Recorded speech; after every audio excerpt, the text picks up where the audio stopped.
Rick Mais Notícias. Reforçando que daqui a pouco tem a entrevista com o governador Beto Richa. Você pode participar mandando a sua questão para cá no WhatsApp 41 98504 5092 ou pela live do Facebook, facebook.com/Jovem Pan ou facebook.com/RickMaisPR. Primeira informação de hoje envolve um golpe. A vice-governadora Cida Borghetti caiu. Ela teve o aparelho clonado, o aparelho de telefone celular, e criminosos usaram o WhatsApp, espalharam um pedido de depósito de dinheiro em nome da governadora, e aí pessoas receberam aquilo e foram lá e fizeram o depósito. Quem também caiu nessa questão do telefone clonado foi o líder do governo na Assembleia, o deputado Luiz Cláudio Romanelli. Diga lá, Mark. Pelas redes sociais, Cida Borghetti contou que o celular foi clonado e que pessoas receberam mensagens com pedidos de dinheiro. Segundo a polícia, pelo menos 4 amigos da vice-governadora também foram vítimas do golpe e acabaram depositando o valor. Os criminosos usaram um aplicativo de troca de mensagens, o WhatsApp, e em nome da vice-governadora pediram empréstimos de R$2.000. O mesmo aconteceu com o líder do governo na Assembleia Legislativa, o deputado Luiz Cláudio Romanelli. A polícia investiga os casos e tenta identificar os criminosos. Já se sabe que eles abriram contas em São Luís do Maranhão para receber o dinheiro. Segundo a especialista em tecnologia Fernanda Musardo, esse tipo de crime está se tornando cada vez mais comum. Pelo menos 15% dos crimes virtuais que acontecem na internet vêm através do uso do smartphone. Ele só perde para o endereço de e-mail. A Polícia Federal investiga pelo menos 20 casos de clonagem de celular de políticos de Brasília. Segundo os especialistas, é importante tomar alguns cuidados, como sempre desconfiar de mensagens, de ligações e mensagens de SMS pedindo para confirmar os dados. Entrar em contato sempre você mesmo com a operadora. Ficar em alerta se seu telefone ficar muito tempo sem sinal ou tiver quedas frequentes nas ligações. Também é possível bloquear a conta do aplicativo de troca de mensagens em outros celulares e sempre que alguém pedir dinheiro emprestado, é claro, tente falar com a pessoa de outra forma para confirmar o pedido. Agora, os golpistas são espertos, né? Porque você recebe uma mensagem de WhatsApp da vice-governadora ou de um deputado estadual pedindo um depósito porque houve uma situação de urgência, de emergência, e tá o WhatsApp ali do telefone que você tem, com o nome da pessoa, foto da pessoa, um depósito de emergência porque tá passando por uma dificuldade, dependendo do grau de amizade, evidentemente que o sujeito vai lá e faz o depósito. O golpe é bem tramadinho, foi bem feitinho.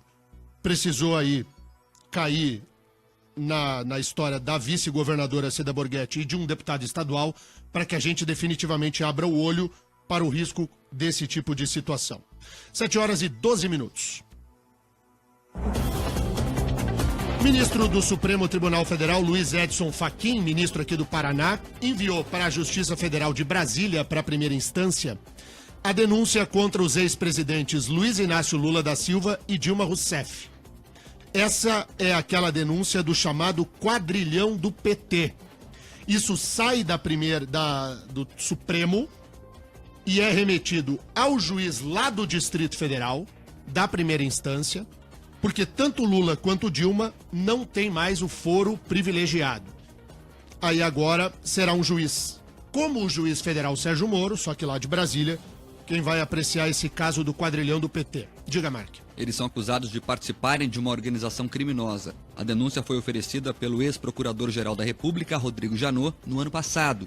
Entre os denunciados que vão passar a responder na primeira instância estão ainda o ex-ministro Antônio Palocci, o ex-ministro Guido Mantega, o ex-ministro Edinho da Silva e ainda o ex-tesoureiro do PT, João Vacari Neto, que está preso aqui em Pinhais, na região de Curitiba. O Vacari já pode ter pedido umas 10 músicas pro Fantástico, né? Ah, tem processo para responder. Hein? Esse daí... A parte da denúncia contra Edinho Silva, que hoje é prefeito de Araraquara, no interior de São Paulo, deve ser encaminhada ao Tribunal Regional Federal da Terceira Região.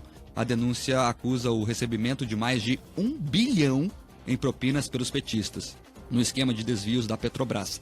quando a denúncia foi apresentada, Janot disse que, pelo menos desde meados de 2002 até maio de 2016, os denunciados integraram uma estrutura de organização criminosa com atuação durante o período em que Lula e Dilma foram presidentes, para o cometimento de delitos, em especial contra a administração pública em geral. Muito bem, e atenção, são 7h14. Polícia Federal nas ruas.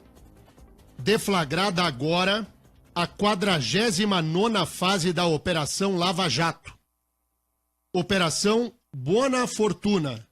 De acordo com a PF, as investigações são feitas sobre o pagamento de vantagens indevidas a agentes públicos e políticos por parte de consórcio e empreiteiras diretamente interessadas nos contratos da usina de Belo Monte.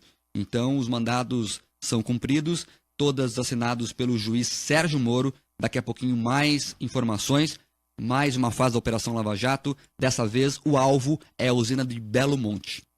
Divididos assim os mandados emanados da Justiça aqui de Curitiba pelo juiz federal Sérgio Moro. 4 mandados de busca e apreensão em Curitiba, aqui na capital. Em São Paulo, no Guarujá, tem 1 mandado de busca e apreensão. Em Jundiaí também tem 1. E na capital paulista, 3 mandados de busca e apreensão. É o que se tem de informação até agora. A operação se chama Buona Fortuna. Envolve, como o Mark já disse, a usina hidrelétrica de Belo Monte. É a fase número 49 da Operação Lava Jato. Deflagrada nesse momento, tem inclusive cumprimento de mandados aqui na capital. Rick Mais Notícias. Rick Mais Notícias aqui na rede Jovem Pan Curitiba, Jovem Pan Cascavel e Jovem Pan Ponta Grossa, integradas com muita informação e opinião no seu rádio. Daqui a pouco tem entrevista com o governador do Paraná, Beto Richa. Você pode mandar a sua pergunta para cá pelo WhatsApp 41 98504 5092. Chegando perguntas aí, Mark? Muitas perguntas já registradas aqui ao governador Beto Richa, todas aqui aguardando a chegada dele para serem feitas, Daniel.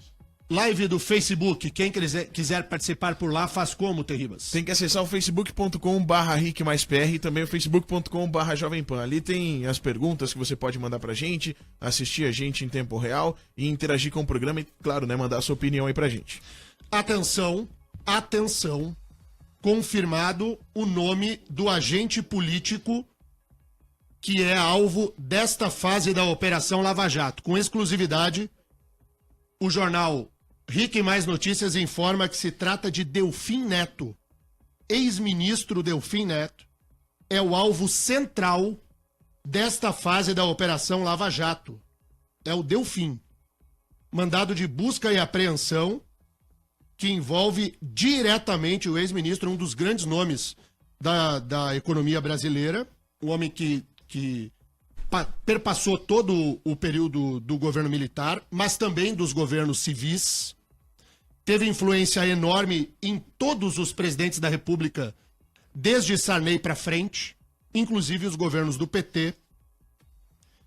Delfim Neto, ele não foi levado em condução coercitiva, por força das decisões recentes do Supremo Tribunal Federal, senão ele estaria sendo ouvido agora, neste momento. Como não é mais possível a condução coercitiva a partir de uma decisão do STF, Delfim Neto não foi levado, senão estaria sendo levado agora, a informação que eu recebo da Polícia Federal.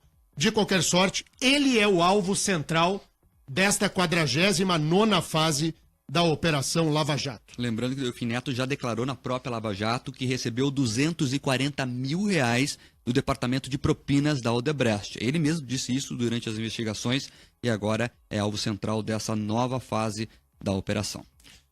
7h21. Ontem virou polêmica, a rede social também polemiza tudo, né? A Prefeitura de Curitiba instalou nos semáforos do centro cívico, nos sinaleiros, cílios. Vocês viram isso? Colocou cílio no semáforo do sinaleiro do Centro Cívico. Tinha a ver com o Dia da Mulher, né, Mark? Exato. A ação é realizada pelo governo do estado em parceria com a prefeitura em homenagem ao Dia Internacional da Mulher e deve permanecer nos sinais até o fim desse mês. De acordo com os idealizadores dessa ação, os cílios representam o olhar feminino e essa foi uma forma de valorizar as particularidades das mulheres. Nas redes sociais, a repercussão da ação soou meio negativa, com comentários de como: que homenagem vão fazer para as mulheres hoje, pessoal? Que tal cílios no semáforo? Perfeito. Empoderou todas, ironizou uma internauta. Isso tudo ajuda o mimimi da rede social, né? Agora que passou o Dia da Mulher, a gente pode falar? Pode ou não? Pode, né? A discussão que se faz todo dia 8 de março é de uma pobreza que eu considero lamentável. Nós transformamos um dia que deve ser de reflexão séria num mimimi brabo. E não se trata aqui de qualquer crítica ao movimento feminista, muito ao contrário. É que em vez de se aproveitar, então, a data para fazer um debate mais profundo sobre a questão de gênero no Brasil, se carrega para o mimimi, para ideologização, para Cílio no semáforo. Não, aí o cílio ainda vai, entendeu? Uma brincadeirinha. Mas a pobreza do debate que nós vimos ontem nos veículos de comunicação foi lamentável. Por isso que a gente nem tratou do assunto aqui, para não encher o saco do ouvinte. Porque pensa se o ouvinte não fica de saco cheio. E sabe quem que mais se incomoda? A ouvinte. As mulheres, elas também não suportam mais. Quem reflete, pensa, trabalha. E quando eu digo trabalha, não é trabalha remunerado. Porque mulher trabalha e trabalha em casa. Trabalha pesado. Trabalha fora e trabalha em casa. Às vezes, com jornada dupla, tripla, e não é fácil. Então, a discussão que se fez ontem na maioria aí das emissoras de rádio e TV foi muito chata. Aí a gente pulou o mimimi. E aí o cílio é mais uma, né? 7h24.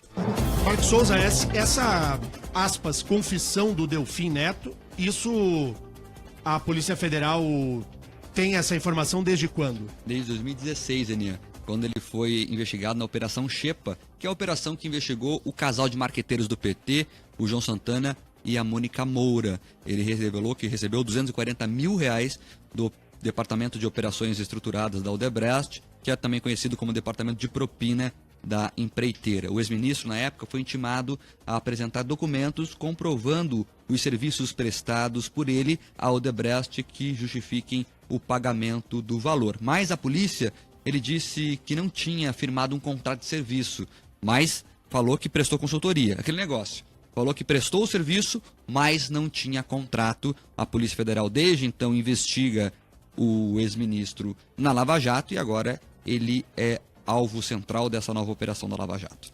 Quem acordou agora, a 49ª fase da Operação Lava Jato está em curso e o agente político central, o alvo principal, é o ex-ministro e ex-deputado Delfim Neto.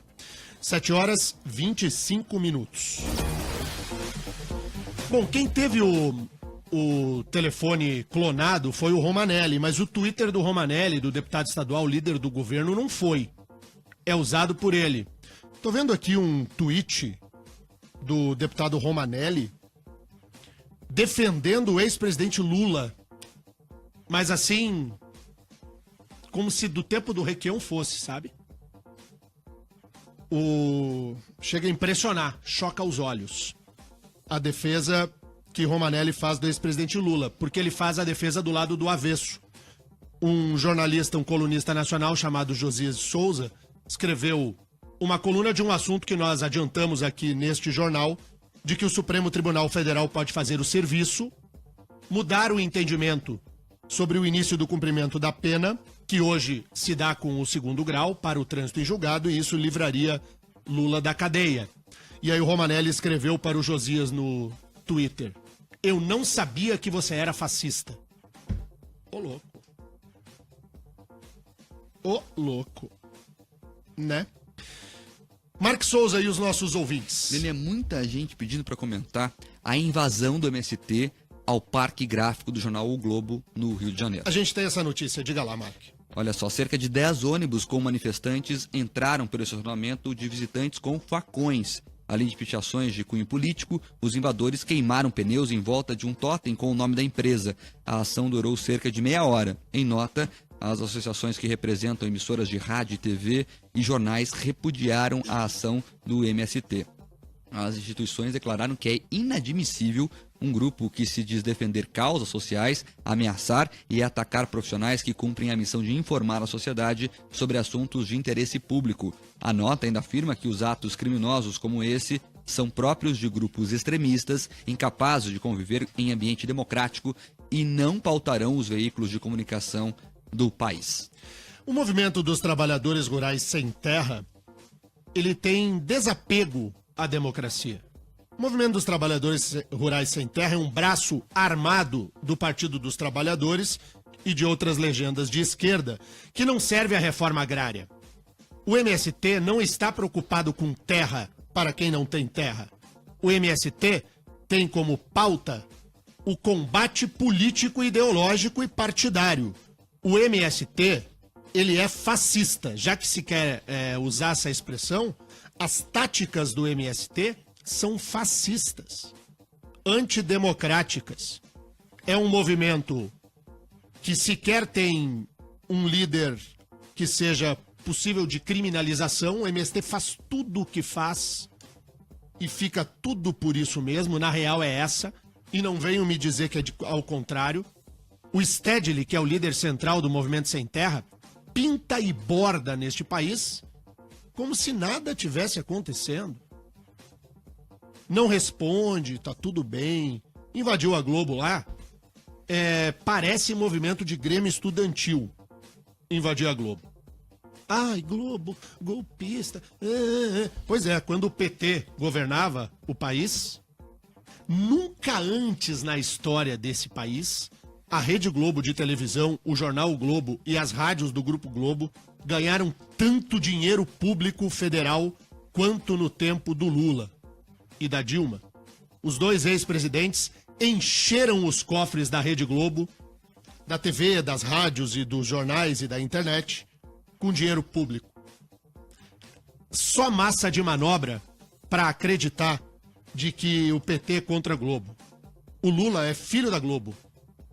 Se Lula existe, isso se deve à TV Globo. E a tomada de partido que muitas vezes a imprensa fez de Luiz Inácio Lula da Silva. O MST é entre criminoso e infantil, as duas coisas. 7h30 da manhã. Denis, tem vários ouvintes aqui perguntando, inclusive o José Saez é um deles, sobre o fato do Lula ter chamado 2 ex-presidentes a depor como testemunhas de defesa dele no processo do sítio Atibaia. Perguntam se é verdade. É verdade, ele chamou a FHC, chamou a ex-presidente Dilma Rousseff e chamou mais gente, como o ex-ministro Berzuini, Jacques Wagner, Miriam Belchior Palocci e Edelmir não. Salvati. O Palocci não, ele deixou o Palocci livre dessa. Pois é, deveria ter chamado o Palocci, né? Porque o Palocci sabe tudo do sítio de Atibaia. E ele quer falar, inclusive. Quem mais sabe do sítio de Atibaia é o ministro Palocci, que cumpre uma temporada aqui em Curitiba. Curiosa a posição Sabe do quem Lula. também foi chamado para depor como testemunha de defesa? É. O paranaense Jorge Samek. Opa! Tá rolado lá no processo como testemunha de defesa. Ele que frequentava o sítio Atibaia, inclusive. Esse é amigo de copa e de cozinha do ex-presidente Lula. O ex-presidente de Itaipu, Jorge Samek, ele não é aquele convidado que fica na sala. Sabe isso, Fernandinho? Não tem um convidado que fica na sala da gente e tem aquele que vai na cozinha, abre a geladeira. Aham. Tem amigo Fecha que a porta abre... com o pé, assim. Tem amigo que abre a geladeira da gente, não tem? Aham. E tem amigo que fica mais resguardado, não tem? O Samek é amigo do Lula de abrir a porta da geladeira. De tomar 51 juntos. Cachaçinha. Beber água direto da Sim, garrafa, não coloca do nem no tempo copo. que tomavam 51 lá atrás. Porque os dois enriqueceram muito. O Samek, eu não tô fazendo qualquer fala aqui de que enriqueceu ilegalmente, muito ao contrário. O Lula a gente sabe que sim. O Samek e o Lula são homens ricos. Não tomam mais cachaça 51. Tomam cachaça boa. Como é que é o nome da cachaça boa? Alguém sabe? Cachaça boa? É, cachaça dessas caras e boas, assim. Ah, Tem monte. várias. A Seleta, por exemplo, tem uma cachaça de R$120. Qual? A Seleta. Não, mas 120 tá barata. Eu digo assim, aquelas cachaças, aquelas ouro, gold. Não tem umas cachaças metida besta? Sim, tem, né? Tem, Derribas, tem. Não, tem, mas... O ouvinte vai nos ajudar. Não vai passar muito vocês disso. Vocês três aqui no estúdio estão muito ruins de cachaça. Nenhum dos três aqui é cachaça. Não, mas também daí não vai ter umas cachaças de 300 reais. Claro que tem, gente que meu. não toma, eu não tomo cachaça de... Tem cachaça de mais de R$1.000, Terribas. Você tá acostumado com a cachaça dos 7 Campos de Piracicaba. Viu? É isso aí. Não Aí é. depois você que vem falar que eu fico gourmetizando as coisas aqui. Não Você toma é. cachaça de R$1.000, Eu não cara. tomo cachaça. A gente não toma, Eu tô cara. Eu não dizendo- tomo. Os ouvintes estão participando de aqui. Diga aí, Da mano. cachaça de R$1.000? Estão falando que a Sagatiba é cara. Ó, viu? Também estão falando Ah, mas tem que sagatiba de R$20, pô. que tem uma cachaça chamada Regis Armont, que eu não conheci, inclusive. Também tem o ouvinte falando aqui que a cachaça Havana, o Marcelo Taboão diz que é cara também. Ó, eu entrei É da Camila aqui. Cabelo essa cachaça, hein? Tem uma de Havana, R$2.500. Tem, então. Cachaça Vale Verde. Vale Nossa. Verde. 18 anos de envelhecimento. Os ouvintes mandam até o print aqui de quanto custa. Então. Essa cachaça Havana custa R$480 a garrafa. R$480 a garrafa e é uma garrafa, eu entrei na internet pra ver. É uma garrafa igual a de cerveja. Sabe aquela garrafa de cerveja tradicional? A garrafa de cachaça tá ali. Ó, tem ouvinte falando no final do telefone 0885, dizendo que cachaça cara é a Germânia e as de Morretes são caras também, Denê. R$300 a garrafa. Olha aí, Essa meu. Regis Armont custa R$1.800 a cachaça. Nó. A garrafa. Eu não sabia disso. Então, o Terribas que não toma essa cachaça não sabe. Eu não tomo cachaça, eu não sei. Deveria É que cachaça saber. é muito boteco, né? Mas cachaça é bom. Não, eu não gosto de cachaça. Cachaça é muito... martelinho, aqueles caras que... Tudo... não dá. Não consigo. É muito Nutella, Não, né? cachaça não dá, É né? piar de prédio mesmo, esse Terribas. Não, meu, não é isso. Você tá falando de uma cachaça de R$1.000 e poucos reais e falar que eu sou Nutella. Não, Terribas, é o seguinte, deixa eu te perguntar de verdade. Cachaça raiz é aquela agora velho barreiro. É a hora da Aquela verdade. pituzinha, não tem esse negócio? Agora é a hora da verdade. Ah. Imagina o limão. Não, Imagina, aí tudo bem. calma, eu vou fazer a pergunta agora que vai destruir o Terribas. Ah. Imagina o limão, Ah. imaginou? Agora o açúcar. E o gelo. É caipirinha. Na hora que você fechar a caipirinha, o que vai ali? Alternativa A. É cachaça, vodka. tem que ser de cachaça. Alternativa B. Cachaça. É cachaça. Tá aí, viu? Mas também, se você... Aí eu imagino assim, ó, pra quem bebe cachaça, pegar uma cachaça de R$1.000 e poucos e meter um limão e açúcar é pra dar um soco na cara da pessoa. Desculpa, não é assim. Mas tem cachaça barata também, viu, Denê? Os ouvintes estão mandando aqui a cachaça Corote. Custa R$3,49 garrafa de plástico. Viu? Essa daí, o leãozinho, cara. Leãozinho é bom A também. rapaziada do tubão, do boqueirão que vai agora parar ali na Praça do Japão. Vai tomar tubão na Praça do Japão, vai ser um tubão gourmet. Olha aí. Então, R$3 tem garrafa de cachaça e chega até a R$2.500. Isso que eu tô dizendo, tem cachaça cara e barata. O Jorge Samek é amigo de copa e cozinha do ex-presidente Lula de tomar cachaça de 3 pila. E de tomar cachaça de 2.000. Não à toa, ele ficou tanto tempo na Itaipu, que é uma joia da coroa. Sabe quando você divide os cargos no governo federal? A Itaipu é uma joia da coroa. É assim que a classe política trata a Itaipu e outros órgãos que não são fiscalizados pelo Tribunal de Contas da União. A Itaipu é um deles. E ele ficou lá, né, Deninha? 13 anos. 13 anos, o governo Lula todo e todo o governo Dilma. E ainda ficou um tempo do governo Temer. E quase fica mais. Se o Temer não se esperta, ele fica mais um pouco lá. Itaipu Binacional, que foi presidida, comandada pelo Jorge Samek, um dos nomes do PT que passou ileso, é bom registrar, passou ileso a essa onda de podridão que atingiu o Partido dos Trabalhadores, o PP, o PMDB, o PSDB e assim por diante. 7h37. Ó, o Terriba se deu bem aqui, Deninha. Ah, Um ouvinte doou pra ele uma garrafa de cachaça ouro, Porto Morretes. Diz que vai doar pro Terribas. olha aí, ó. Você viu, Terribas? Volta aí, ó. Teve um ouvinte que disse que vai trazer aqui na rádio pra você uma garrafa ouro lá de Morretes. De cachaça? De cachaça. Cachaça, é. O ouvinte que não colocou nome, final do telefone 0885. O Terribas, ele só toma vinho agora. A nova fase. Não, do cara, Terribas. não é isso. É que eu não conheço de cachaça. Eu vou falar do negócio que eu não conheço, hein? Hoje esse jornal tá legal porque, além do Terribas estar aqui, o nosso reserva imediato, Fernando Eufrásio Tá o Júnior, Fernando o Fernandinho ali, ó. tá aqui também. Então o Fernandinho, ele faz uma participação fora do microfone, que é sensacional. Ô, Gabi, aparece aqui, Gabi. Vai, senta aí, querida. Senta aí, querida. Oi, gente, bom dia, tudo bem com vocês? Pois é, Tô né, seu aqui. Fernandinho? Ele ficou me corneteando outro dia no Boa, porque a nossa audiência da live aqui do É melhor. Rick Mais Notícias, a gente explode tudo, É, né? vocês É estão melhor. dando um pau na gente. Então. Mas, É ó, isso aí. pessoal que ouve o Rick Mais Notícias, desculpa invadir aqui. Hoje, às 18 horas, tem o Boa. Todo mundo assistindo a live, participa aí. Pô, deixa o Daniel que é xarope. Rick Mais Notícias. Rick Mais Notícias aqui na rede Jovem Pan Curitiba, Jovem Pan Cascavel, Jovem Pan Ponta Grossa, o Paraná integrado com a melhor informação e opinião no seu rádio. Agora nós vamos conversar com o governador do Paraná, Beto Richa, já está aqui conosco nos estúdios. Você pode mandar a sua pergunta para cá pelo WhatsApp 41 98504 5092 ou pelo facebook.com/Jovem Pan, facebook.com/RickMaisPR. Governador Beto Richa, muito obrigado pelo retorno aqui ao Grupo Rick. Muito bom dia. Bom dia, Denian. Bom dia a toda a equipe da Jovem Pan e todos os ouvintes. Um prazer muito grande. Governador, o senhor vai renunciar ao mandato para concorrer ao Senado? De cara, já assim. É a pergunta que o mundo político se Sim, faz claro. e é a É pergunta que natural. o Paraná quer saber. Eu, O senhor está no microfone da Jovem Pan. Nós gostaríamos de ouvir o Beto Richa de verdade, sem aquela resposta. Estava brincando ontem com o Leonardo Petrelli, o nosso presidente aqui, que o senhor sempre me responde do mesmo jeito, que não sofre de ansiedade. verdade. Mas o Paraná sofre e precisa saber da sua resposta. Não, em mais uns 10 dias eu anuncio a minha decisão. Eu tenho que conversar com o partido, com os aliados, são partidos e lideranças que nos ajudaram a vencer as eleições 2 vezes no primeiro turno e também na governabilidade, dando apoio na Assembleia Legislativa.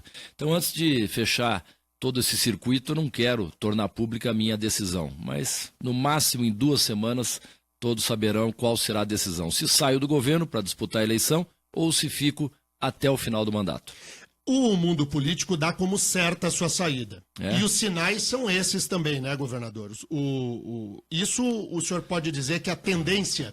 Claro que isso pode mudar nessas 2 semanas. Mas a tendência é pela candidatura É que ao Senado? todo mundo acha, até por ser uma coisa natural, quem sai do governo disputa a eleição ao Senado, é uma coisa natural, mas eu ainda não vou anunciar antes da hora. Eu estou ainda fechando alguns detalhes antes de tornar pública a decisão. E essa conversa que o senhor se refere aqui com os partidos, isso envolve, claro, a formatação de uma eventual aliança, uma aliança grande para o pleito de outubro. Seria natural, nesse sentido, o seu apoio a uma candidatura da vice-governadora Cida Borghetti? Você acompanhou o nosso grupo que esteve conosco até então, dividiu, né? Tem alguns querendo apoiar a candidatura do Ratinho, o próprio partido dele, obviamente, que esteve na nossa aliança até então. Tem a nossa vice-governadora, Cida Borghetti, tem feito uma grande articulação partidária também dentro desta aliança. E o PSB que ensaia, ou melhor, convidou o ex-senador Osmar Dias para ingressar no partido e ser candidato ao governo do Estado. Então veja que está um tanto dividida a nossa coligação, a nossa aliança. Então, isso é importante também, a gente conseguir reagrupar um grande número de partidos, todos será impossível, mas isso também é importante para a decisão. Governador, o senhor já olhou para trás? Já pensou no que deixará de legado ao Paraná da sua gestão? Porque seja para decidir que vai terminar o mandato até dezembro, seja para concorrer ao Senado, o Beto Richa já fez a autocrítica, o cidadão Beto Richa, do que deixará para o Paraná. Isso, quando olha ali atrás, já conseguiu fazer esse raio-x, digamos assim? Essa autocrítica eu faço todos os dias, Denian. E estou orgulhoso com os resultados, os avanços, as conquistas que o Paraná teve no nosso governo. Eu vou deixar um Paraná, nesse último ano de mandato, 2 períodos, 8 anos, muito, mas muito melhor do que eu recebi. É incomparável. Todos os dias, quando estou trabalhando num setor, quando estou anunciando obras na educação, nas avanços, contratações, como ontem fizemos para a Polícia Civil, Polícia Militar, os resultados, o último relatório da segurança no Estado, a menor taxa de homicídios dos últimos 10 anos, a maior compra de viaturas, a maior contratação de policiais. A hora que vejo as empresas públicas que me acusaram de ser privatista na eleição em 2010, todas, Copel, a melhor companhia da América Latina, distribuidora de energia, recebeu o prêmio há um mês em Medellín, na Colômbia. A nossa Sanepar, melhor companhia de saneamento, dito pelo Instituto Trata Brasil. Os índices de saneamento aumentaram significativamente. Era 50%. Hoje estamos com 71%. As praias do Paraná as mais limpas do Brasil. A hora que olhamos o Porto de Paranaguá, incomparável. Só um dado, para não me estender muito. O nosso porto, quando eu assumi o governo, os navios saíam com meia carga. Não tinha calado, é uma vergonha.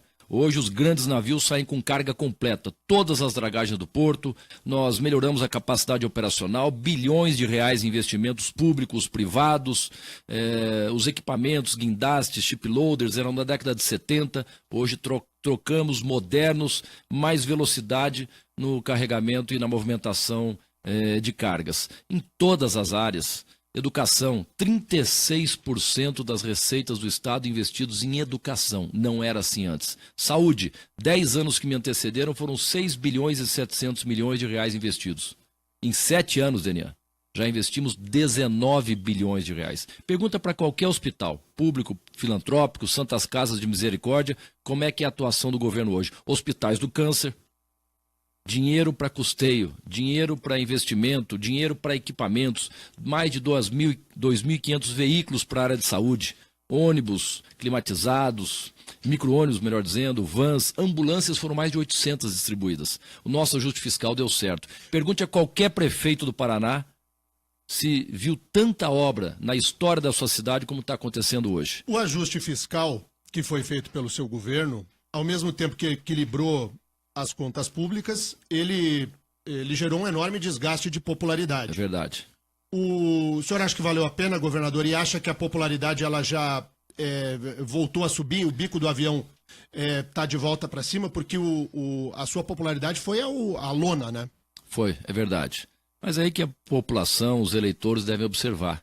Eu não pensei na próxima eleição, eu não pensei na minha popularidade, nem na aprovação do meu governo. Eu olhei o futuro do Paraná, o bem-estar dos paranaenses. Se não fosse aquele equilíbrio de contas públicas que nós fizemos há 2 anos, que me custou caríssimo, uma grande incompreensão na sociedade. Meus adversários, mais uma vez, com aquela mesma forma ultrapassada, irresponsável, maldosa, distorceram os fatos para confundir a opinião pública. Mas eu apostei, estava convicto que aquelas medidas eram as melhores para proteger o Paraná desse efeito nocivo da gravíssima crise financeira nacional. E hoje, com muito orgulho eu digo, o Paraná tem a melhor situação fiscal e a melhor situação financeira do Brasil.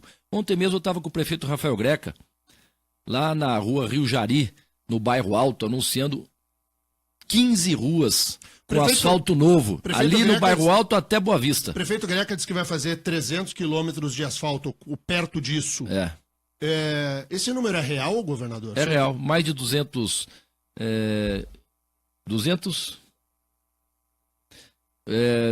ruas 240. serão pavimentadas. Nós demos só para asfalto para o Greca 120 milhões de reais. Na história de Curitiba, nunca um governo estadual deu tanto dinheiro para a cidade. Posso dizer, eu fui prefeito.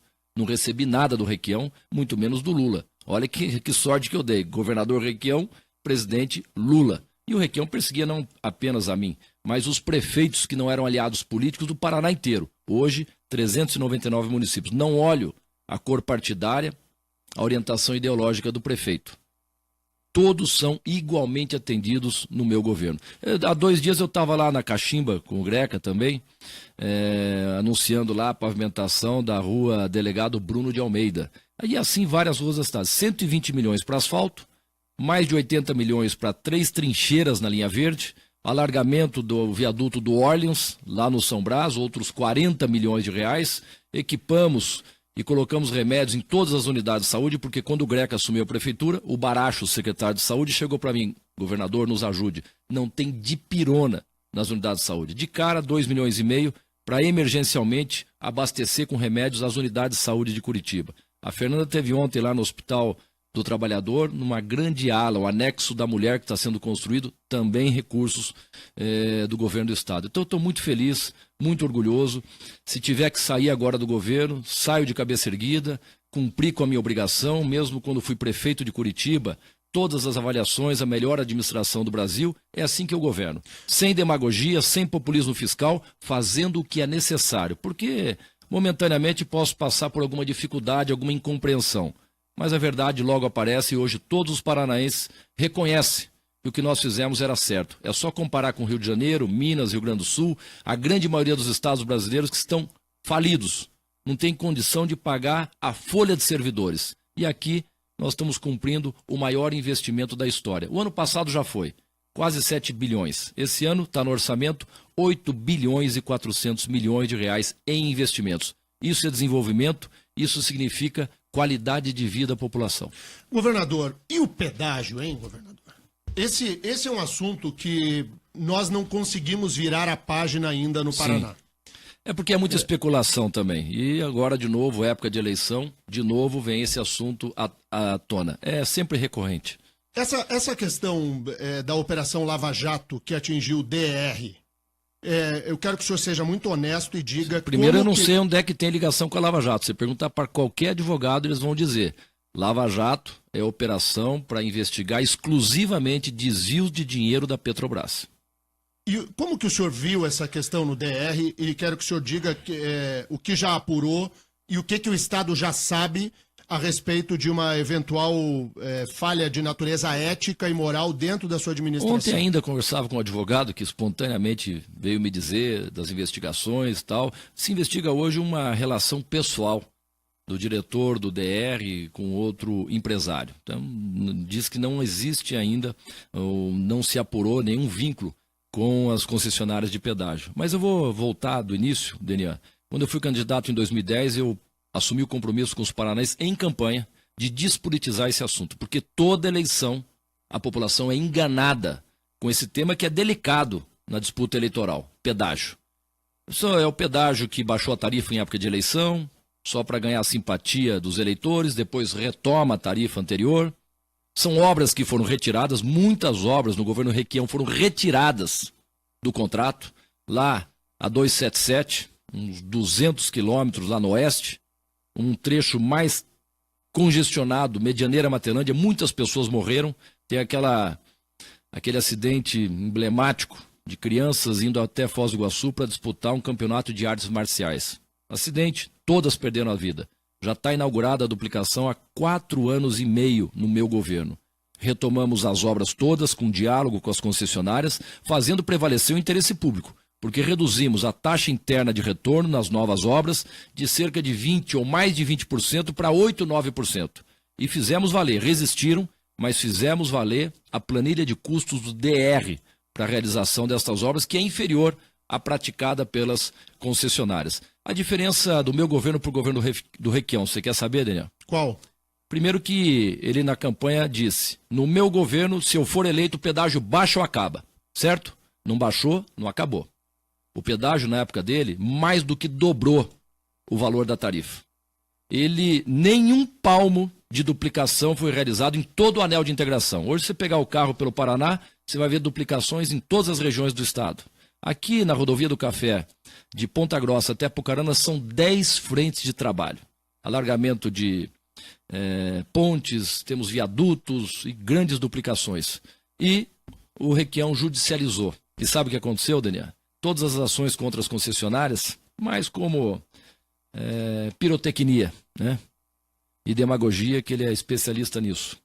Todas as decisões da Justiça Federal foram em favor das concessionárias, determinando o reajuste imediato e multa aplicada ainda, além do passivo que gerou cerca de 6 bilhões de reais de ações das concessionárias contra o Estado. Marcos Souza e os nossos ouvintes. Muitas participações aqui com perguntas ao governador Beto Richa. E falando em estradas, governador, muita gente perguntando duas coisas. Rodovia da Uva em Colombo e rodovia dos Minérios em Almirante Tamandaré. Como é que está essa situação? Se vai sair a duplicação ou não? São várias perguntas nesse sentido. Olha, aqui na região metropolitana nós temos uma série de obras. Quem passou ali já todos ficam encantados em ver a beleza e grandiosidade da obra na João Leopoldo Jacomel, Curitiba, Pinhais, Piraquara. Belíssima obra de duplicação, um enorme viaduto, o maior em execução em todo o estado do Paraná, a trincheira extensa, já inauguramos há 2 anos, então uma obra belíssima que vamos inaugurar agora no final desse mês. Inauguramos há menos de um mês, lá em Campo Magro, mais um trecho de duplicação da rodovia do Cerne. Retomamos agora a rodovia da Uva. O problema ali é jurídico, a empreiteira que fazia a obra faliu, interrompeu as obras, fizemos uma nova licitação, os 1 ou 2 perdedores da licitação entraram na justiça, atrasou a obra e está sendo retomada agora, em 1 ou 2 semanas, a rodovia da Uva em Colombo.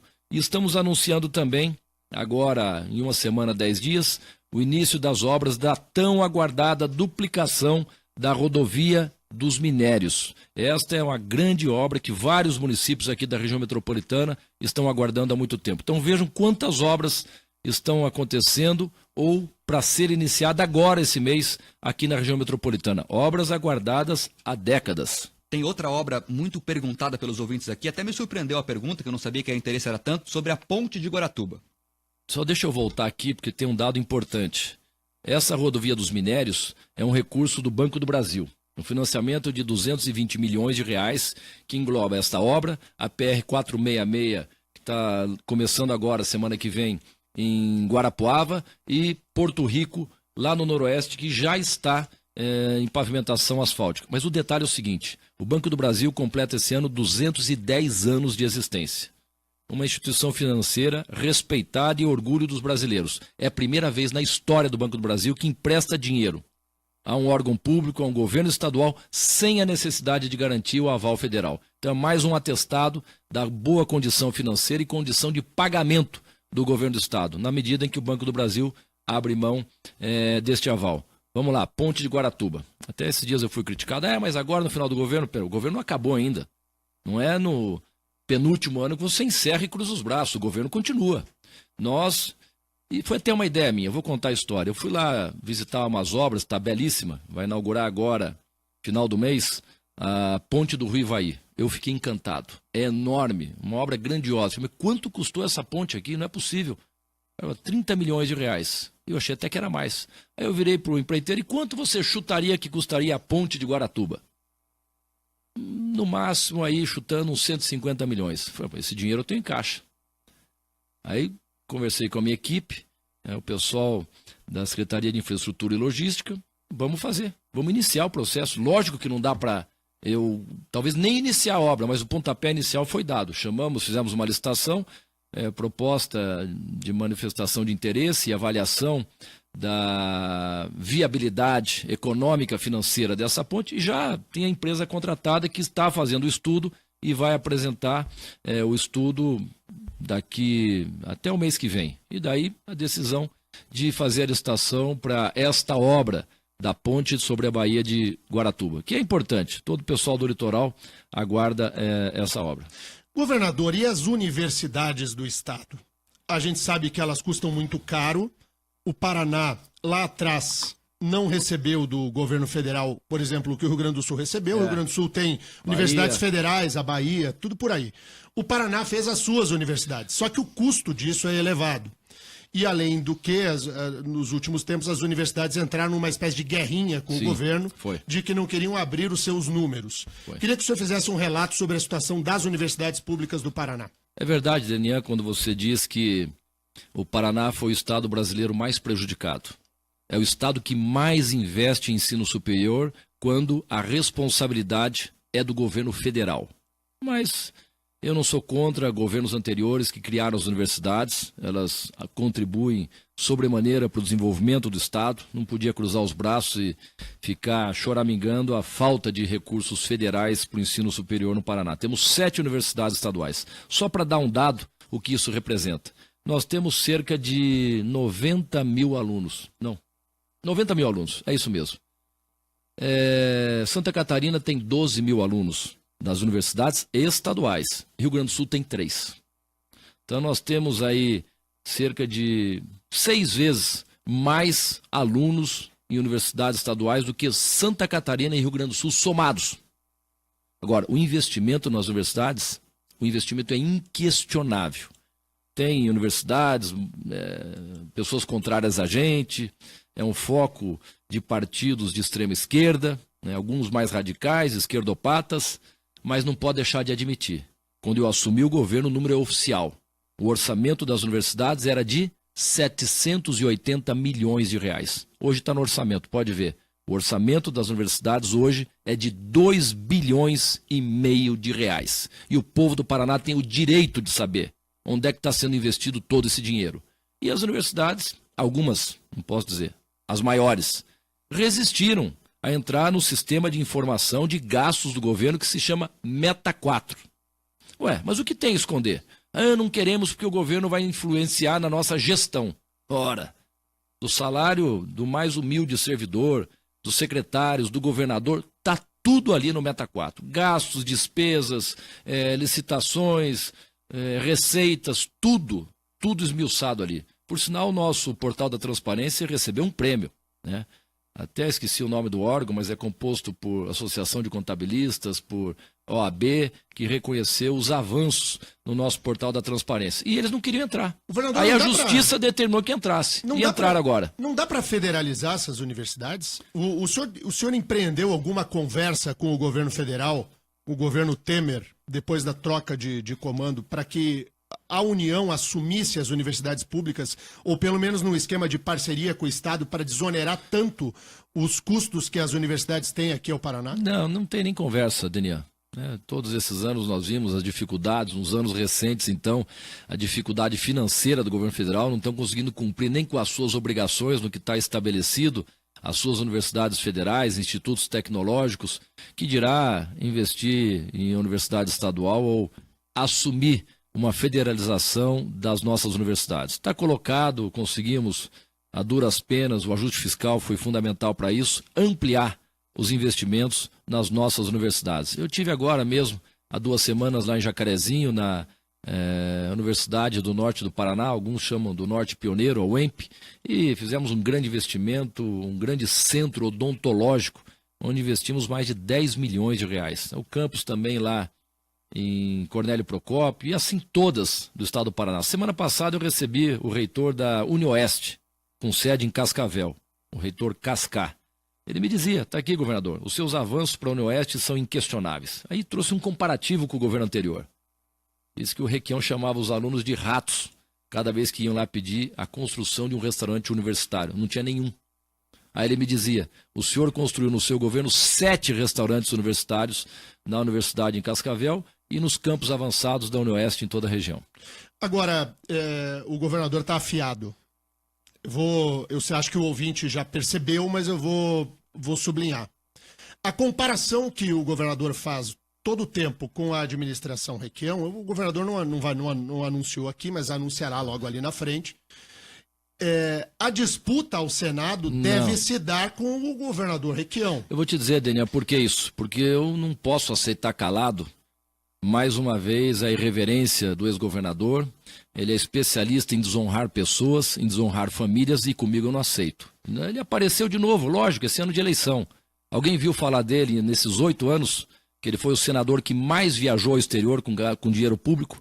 Ele fala muito em carta de Puebla, opção preferencial aos pobres, mas na vida pessoal não é assim que ele age, não. Está lá a granja onde ele morava às custas do povo, construiu uma adega de vinhos com mais de 1.000 garrafas, ganha de empreiteiros que ele critica publicamente, e agora apareceu me criticando, porque é ano de eleição. Ficou 8 anos lá em berço esplêndido, aproveitando as mordomias do Senado Federal. Não ajudou em nada o Estado do Paraná, inclusive na eleição passada foi desmascarado quando disse que nunca votou contra o interesse do Estado.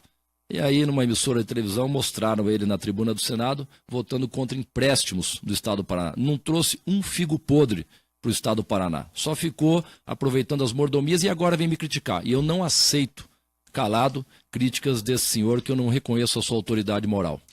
Governador Beto Richa, eu quero agradecer muito a sua presença aqui na Jovem Pan. Nós seguiremos com essa entrevista agora na RIC TV. Se você quer ouvir mais, saber mais do governador do Paraná, Beto Richa, você pode ligar daqui a pouquinho. A gente já vai ao ar na RIC TV Record, no Paraná inteiro. Mas pela atenção aqui à Jovem Pan, muito obrigado, governador, pela presença. Eu que agradeço, Daniel, a gentil oportunidade dessa entrevista. Espero tenha sido esclarecedora. Muito obrigado. Quando o senhor decidir o que fazer, governador, volte a esse microfone, porque daí a gente vai fazer a conversa um pouco diferente. Tá bom, eu te aviso em primeira mão, então. Então tá bom. Terribas, um abraço. Até Um amanhã. abraço, Denis, até amanhã. Marque, até amanhã. Tchau.